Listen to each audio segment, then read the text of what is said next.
Assam registers maximum number of sedition cases. NCRB report reveals this figure. The Supreme Court stays the sedition law. India becomes the 5th largest economy in the world by surpassing Britain. Surface sector is responsible for the economy's rapid growth.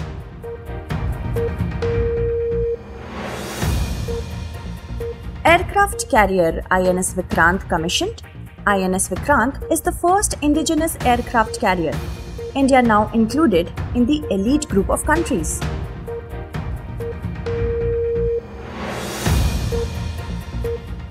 SHRI School scheme announced. It aims to bring about a change in school education and to upgrade more than 14,000 schools.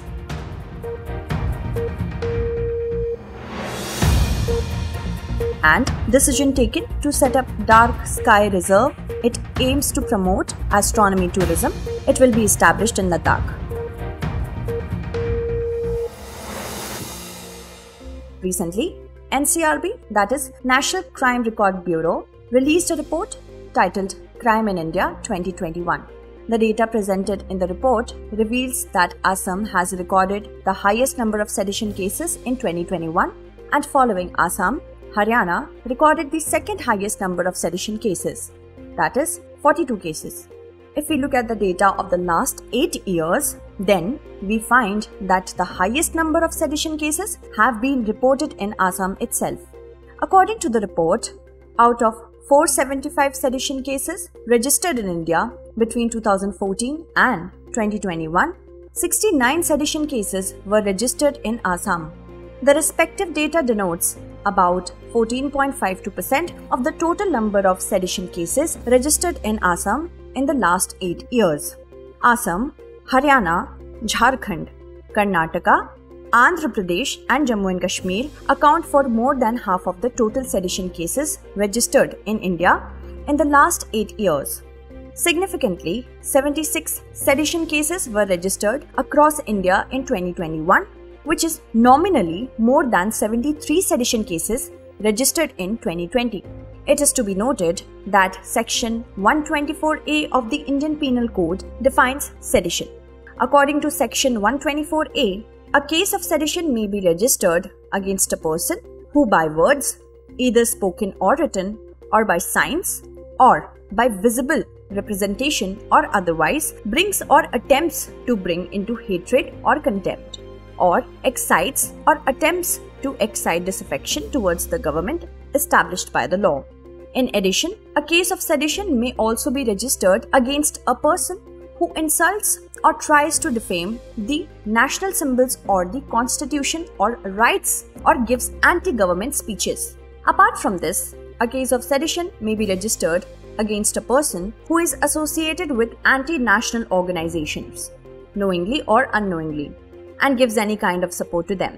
Significantly, the Supreme Court, in a historic verdict pronounced in the year 2022, had stayed the registration of new cases under the sedition law. The apex court had held that till the reconsideration of Section 124A, the use of this section is prohibited in India. This was the first time in 152 years that the provisions of the sedition law was suspended. The apex court had asked the central government to frame such guidelines for the states so that the rights of the persons arrested under Section 124A can be protected till the reconsideration of this law. NCRB has also released a report on arrests under the Preventive Detention laws. According to the recently released NCRB, that is National Crime Records Bureau, data, the number of people arrested under preventive detention laws has increased in 2021. There has been an increase of 23.7% in the number of people arrested under preventive detention laws as compared to 2020. This figure for preventive detention is the highest since 2017. The NCRB report mentions that more than 24,500 people were in preventive custody by the end of 2021. It is worth mentioning that out of 24,500 people, 483 people were in custody under the NSA, that is National Security Act. Notably, preventive detention is a statutory power under the state Under preventive detention, the state can detain any person to prevent him from committing any probable offence. Thus, preventive detention aims not to punish the person for the crime, but to prevent him from committing the crime. Significantly, the government can keep such a person in jail for only 3 months. If the government wants to keep such a person in jail for more than 3 months, then the government must seek the report of the advisory board. India has its own central and state specific laws relating to the preventive detention, such as the National Security Act, Public Security Act, Foreign Exchange Protection, and Prevention of Smuggling Activities Act, etc.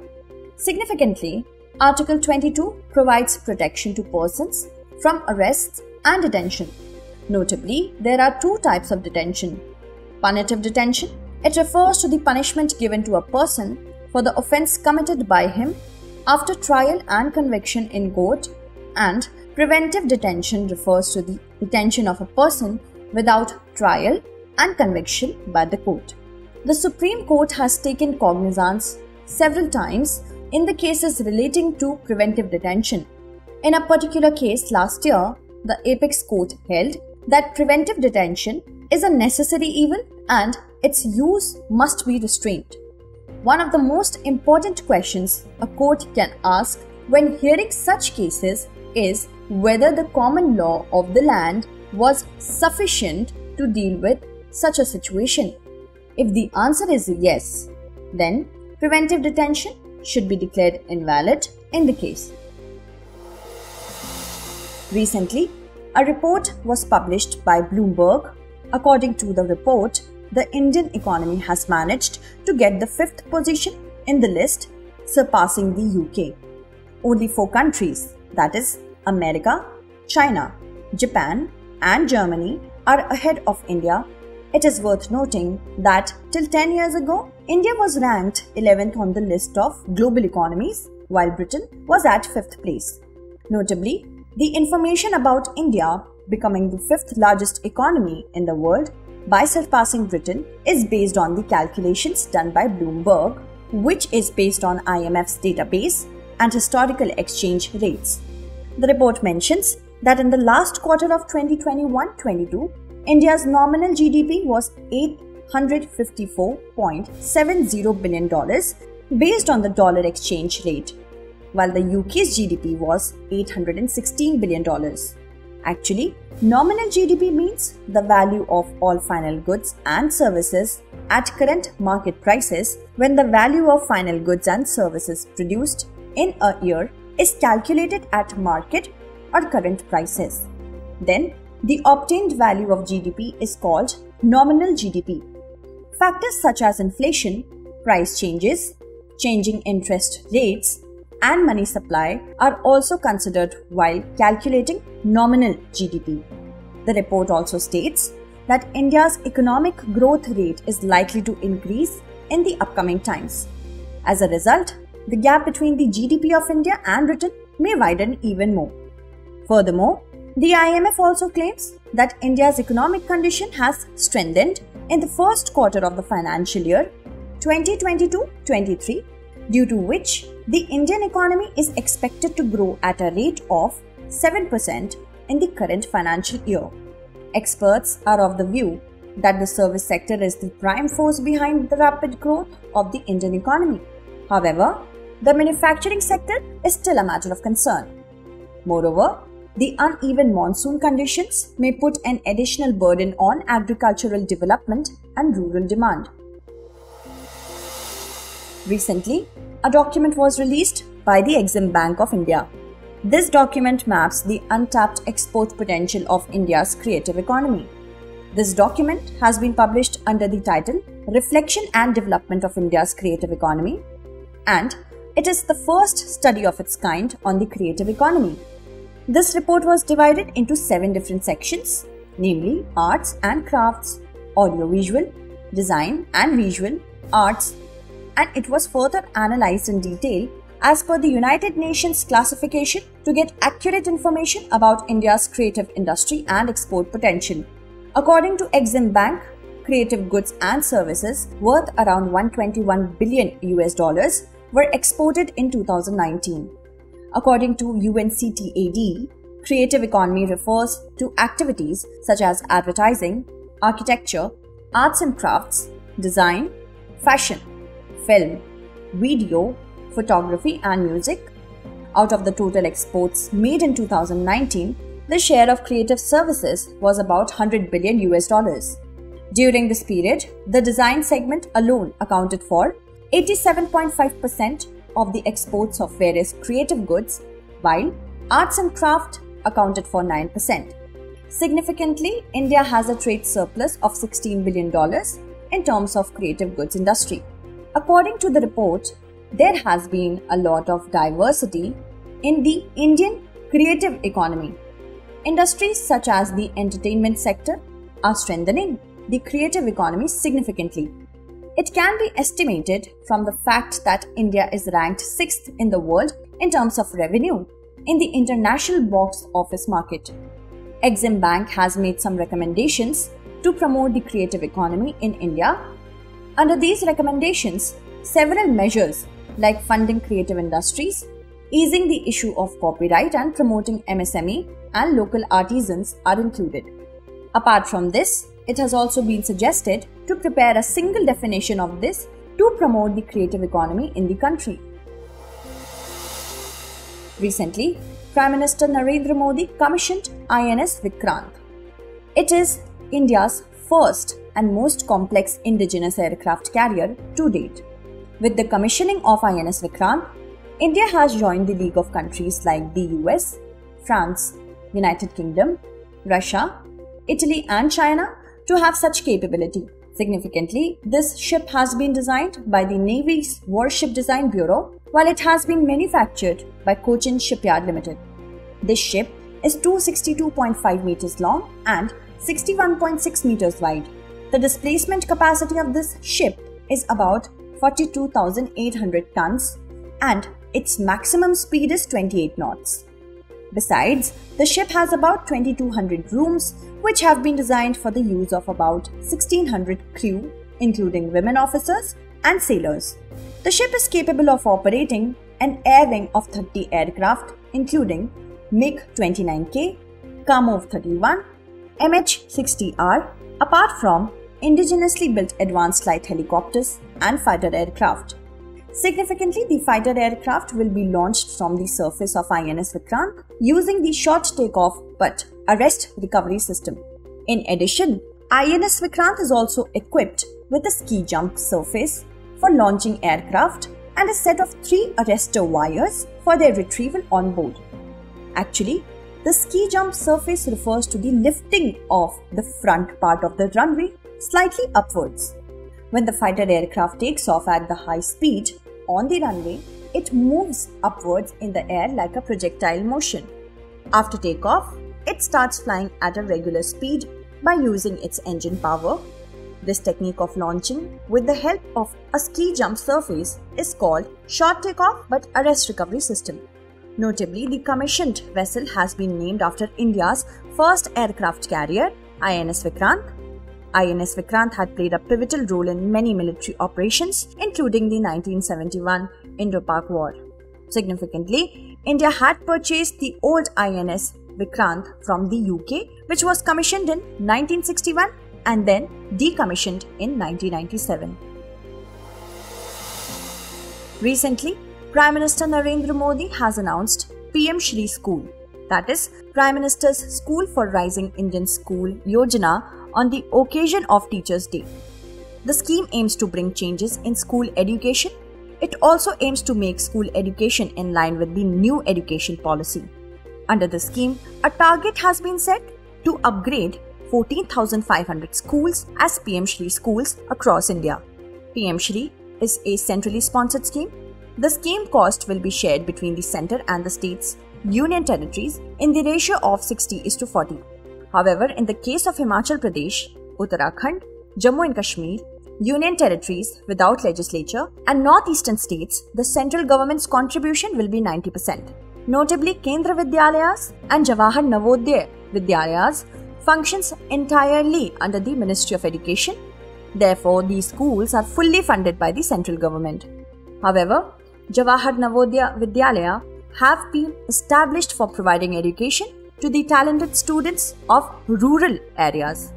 However, all the schools run by center, states, union territories and local bodies will be upgraded under the SHRI School scheme.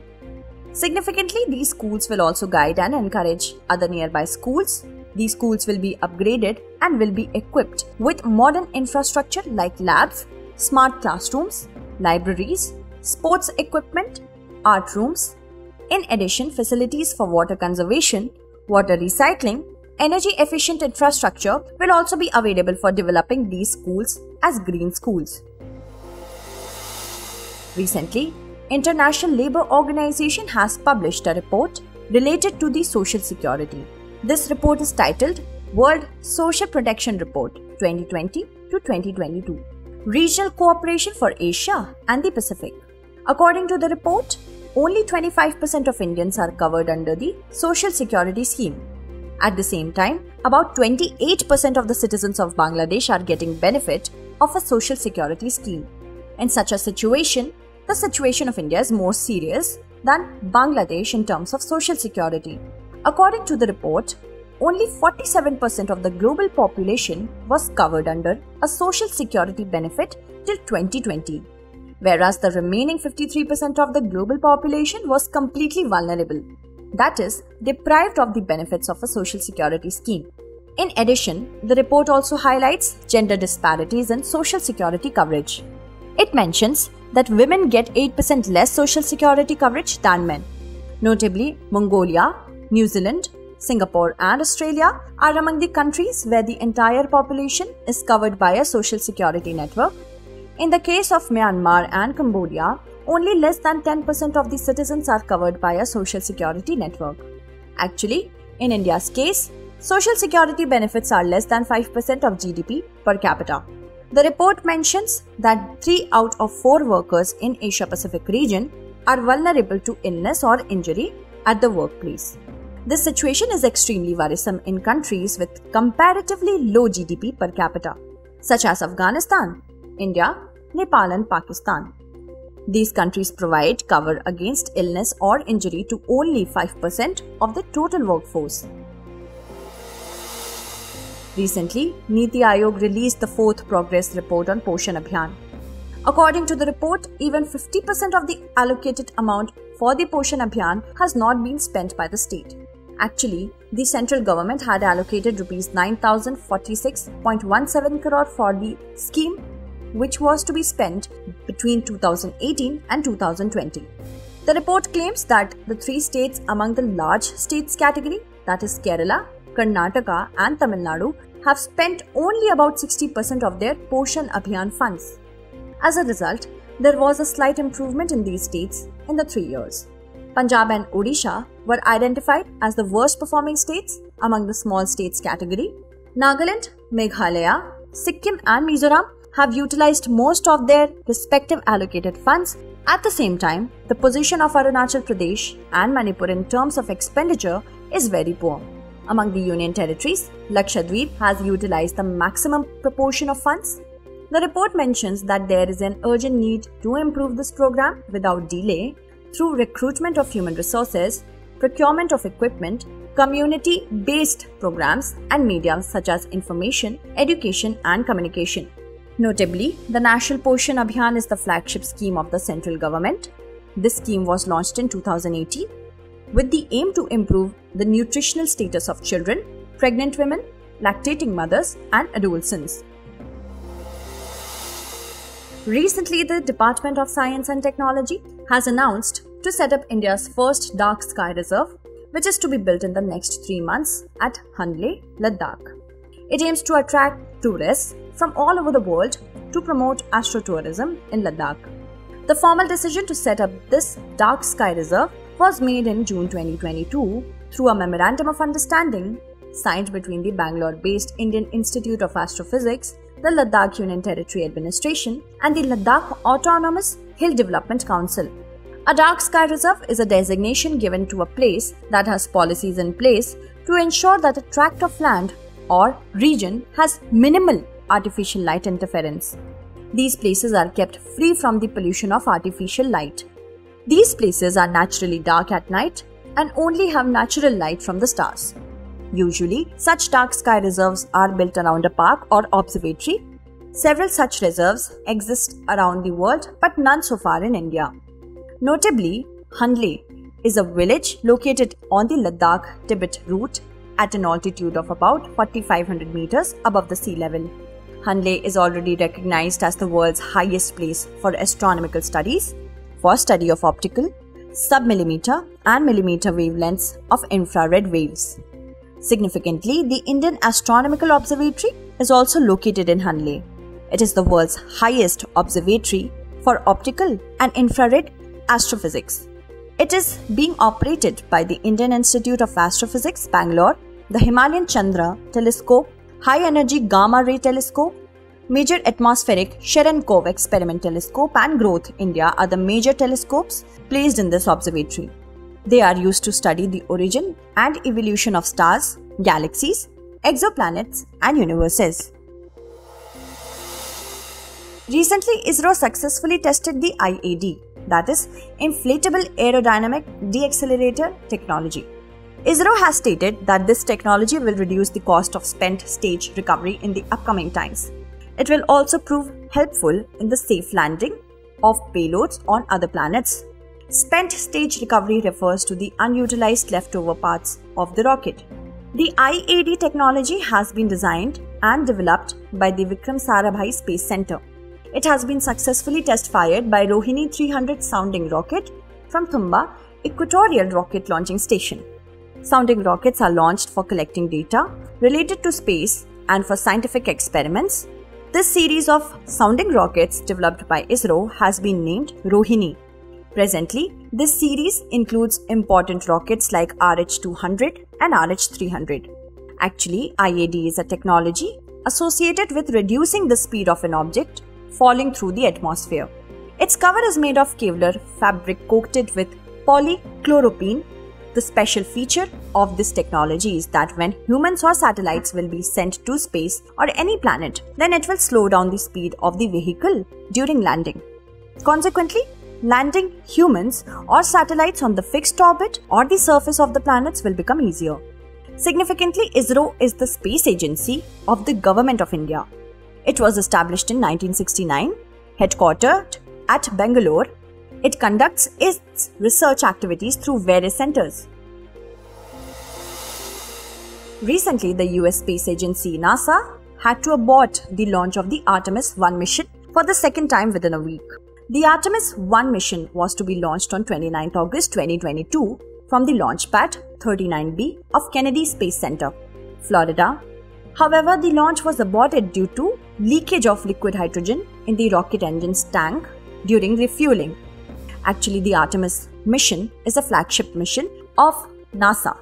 It aims to establish a human settlement on the moon. According to NASA, there will be 3 phases of this mission: Artemis 1, Artemis 2 and Artemis 3. Artemis 1 is related to the testing of its rocket and spacecraft. In the Artemis 2 mission, humans will be sent to space and they will return after traveling to the moon's orbit. In the Artemis 3 mission, humans will land on the moon. The name of the rocket being used is the Artemis 1 mission in SLS, that is Space Launch System, and the name of the spacecraft or crew capsule mounted on it is Orion. It will be a pilotless flight in which Orion will revolve around the moon before returning to Earth. The mission aims to test the Orion system in the space environment.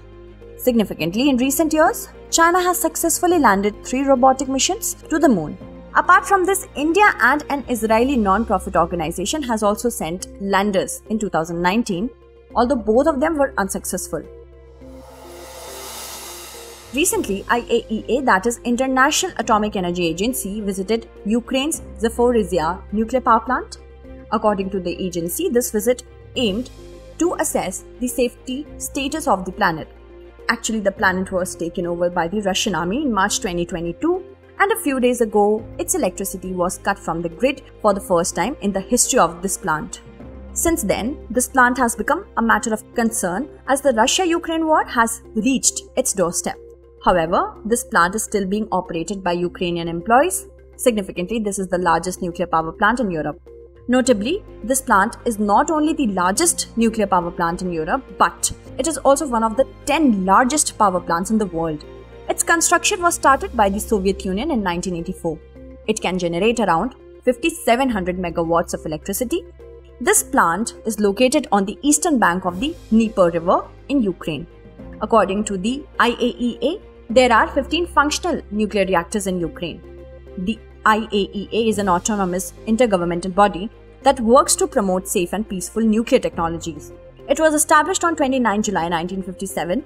The idea of establishing it can be seen in the Atoms for Peace speech given by the former US President David Eisenhower to the United Nations General Assembly in 1953. It has been assigned the responsibility to uphold the principles of the 1970 NPT, that is, Non-Proliferation Treaty. Let us now look at the 5 questions based on the bulletin. Questions for this series are: first question is, consider the following statements. 1. Article 22 of the Constitution of India provides protection to persons from arrest and detention. 2. Preventive detention means arresting a person without trial and conviction by a court. 3. Preventive detention is a statutory power under the state. Which of the above statement or statements is or are incorrect? 1 only, 3 only, 1 and 2 only, or none of the above? Next question is, consider the following statements. 1. Hanle village is located on the Ladakh-Tibet route. 2. The Indian Astronomical Observatory is located in Hanle. 3. Dark Sky Reserve is an area where the possibility of artificial light is negligible. 4. There is no dark sky reserve in India at present. Which of the above statement or statements is or are correct? 1 only, 1 and 3 only, 1, 2 and 3 only, or all of the above? Next question is, consider the following statements. 1. In 2019, the share of creative services in India's total exports was about $100 billion US. 2. India has a trade surplus of $16 billion in the creative goods industry. 3. India ranks 5th in the world in terms of revenue in the international box office market. Which of the above statement or statements is or are incorrect? 1 and 2 only, 2 and 3 only, 3 only, or none of the above? Next question is, consider the following statements. 1. PM SHRI is a centrally sponsored scheme. 2. Jawahar Navyodaya Vidyalaya partially functions under the Union Ministry of Education. 3. All the schools run by the centers, states, union territories and local bodies will be upgraded under the PM SHRI scheme. Which of the above statement or statements is or are correct? 1 only, 2 only, 1 and 3, or all of the above? Last question is, consider the following statements. 1. Sounding rockets are launched for collecting data related to space and for scientific experiments. 2. This series of sounding rockets developed by ISRO has been named Vikram Sarabhai. 3. The inflatable aerodynamic decelerator, that is IAD, is a technology for reducing the speed of a falling object through the atmosphere. Which of the above statement or statements is or are incorrect? 1 only, 2 only, 2 and 3 only, or all of the above? Britain's Queen Elizabeth II passed away on Thursday. She was the longest reigning queen of Britain. Elizabeth was born in London on April 21, 1926. She was 96 years old. Now the name of Charles III has been announced as the new King of Britain. Recently, Liz Truss was elected as the new Prime Minister of Britain. She defeated Rishi Sunak, a British MP of Indian origin. Liz Truss secured 81,326 votes in the election, while Rishi Sunak secured 60,399 votes. She is the third woman to hold the post of Prime Minister of Britain. Liz was previously Britain's Foreign Minister. 47-year-old Liz is the leader of the Conservative Party. Recently, the New Delhi Municipal Council changed the name of Delhi's Rajpath to Kartavya Path. Actually, this road was named Kingsway during British rule. After independence, its name was changed to Rajpath, which is the Hindi translation of Kingsway. Rajpath was built in 1920. This road connects Rashtrapati Bhavan with India Gate. It is worth noting that the Republic Day parade is held on the Rajpath. Recently, India's Central Drugs Standard Control Organization approved an anti-corona nasal vaccine. It is world's first anti-corona nasal vaccine to be approved for emergency use. It is given through a specific spray in people over 18 years of age. It has been developed by Bharat Biotech. Recently, India and UK conducted a ransomware virtual drill or exercise of 26 countries. It aims to identify and find a way to deal with the widespread cyber threats affecting institutions operating within a country. This exercise has been designed to support counter-ransomware initiative. This exercise was part of the International Counter-Ransomware Initiative Resilience Working Group, which is being led by India through NCSC, that is National Cyber Security Coordinator. Recently, scientists have stated that diamond rain on planets like Neptune and Uranus can be more common than before. To detect this, the scientists created shock waves in the plastic by using an intense laser in the matter in extreme conditions instrument. Through this, scientists created an atmosphere similar to these planets. Significantly, diamond rain occurs when hydrogen and carbon found in the interior of these planets turn into a solid state under high pressure. Recently, the National Sugar Institute prepared a substitute for honey from the juice extracted from the stem of sorghum. The institute claims that by consuming this juice, people will get the same medicinal benefits that they get from bee honey. The properties of concentrated juice of the stem of sweet sorghum are similar to that of honey. It is low in sucrose but high in glucose and fructose. In addition, the calories in it are also equal to normal honey. Recently, President Draupadi Murmu launched Pradhan Mantri TB Free India campaign. Under the campaign, a target has been set to eliminate tuberculosis in India by 2025. Under the campaign, efforts will be made to increase public participation by running TB eradication programs at the community level. Recently, the central government organized an in-store export promotion show for pineapple in Dubai. The show was organized in association with the government of Manipur. The event is part of the government's strategy to promote locally produced agricultural products to international markets. It aims to increase the export potential of naturally grown organic certified pineapples. Notably, Manipur ranks 6th in pineapple production in India. The botanical name of the pineapple fruit plant is Pineapple commosus. It is a tropical and monocotyledonous perennial plant. Recently, the Ministry of Culture has decided to celebrate 17 September 2022 as Hyderabad Liberation Day. This program will run as a memorial festival for a whole year. Actually, Hyderabad became independent from Nizam's rule on 17 September 1948, more than a year after India got independence from the British. The liberation of Hyderabad was made possible under Operation Polo implemented by Sardar Vallabhbhai Patel, the first Home Minister of India.